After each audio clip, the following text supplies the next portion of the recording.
Olúyẹmí Adéyẹmí Ṣúàrà tó jẹ́ àgbà òṣèré tíátà Yorùbá ó ti jáde láyé o, kí Ọlọ́run kó fi ọ̀run kẹ́ ẹ. Gbajúgbajà òṣèré tíátà Yorùbá Olúyẹmí Lawrence Adéyẹmí tí ọ̀pọ̀ ènìyàn mọ̀ sí Ṣúàrà tó jẹ́ àgbà òṣèré nínú orílẹ̀-èdè Nàìjíríà ó ti jáde láyé báyìí. Ọjọ́ Àìkú ọjọ́ 24 oṣù kẹsàn-án ọdún 2023 ni olóògbé náà jáde láyé gẹ́gẹ́ bí àtẹ̀jáde kan tí ọmọ Ṣúàrà Adétóun Adéyẹmí tó fi léde.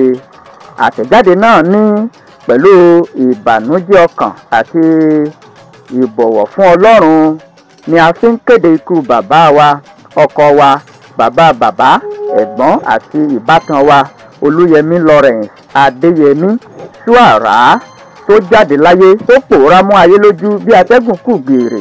Inú wa kò dùn nítorí wípé ó ti lọ sinmi láyà Ọlọ́run rẹ̀.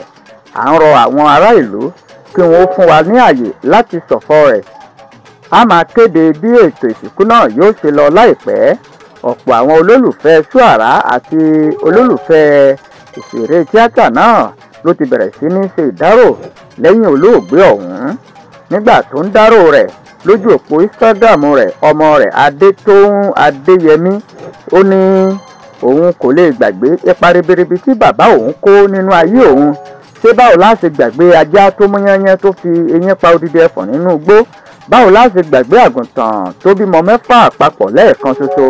Nǹkan bíi ọdún 2001 ni ìràwọ̀ òṣèré tíátà yìí bẹ̀rẹ̀ sí ní milẹ̀ tìtìtì ní orílẹ̀-èdè Nàìjíríà lágbo òṣèré àwọn Yorùbá. Ọ̀pọ̀ ènìyàn sì bẹ̀rẹ̀ sí ní mọ orúkọ rẹ̀ sí Ṣúàrà lẹ́yìn tó kópa nínú eré Ó Fadà Ó Dọ̀tà tí iléeṣẹ́ Wálé Adénúgà wọ́n gbé jáde. Ó ṣeré papọ̀ pẹ̀lú Ṣọlá Ṣóbọ̀wálé, Bukky Wright àtàwọn àgbà òṣèré míì. Ṣùgbọ́n báyìí o, àtàrí bàbá náà ti wọ̀run yànnìyànnì bí ẹni tí ò ní kú mọ́. Ṣùgbọ́n gbogbo ojú tó bá ti rí ilé ayé ni yóò padà rí ọ̀run alákejì. Ó dìgbé ṣe ó di gbére o. Olúyẹmí Adéyẹmí Ṣúàrà ó jáde láyé, kí Ọlọ́run tẹ́ sí afẹ́fẹ́ rere.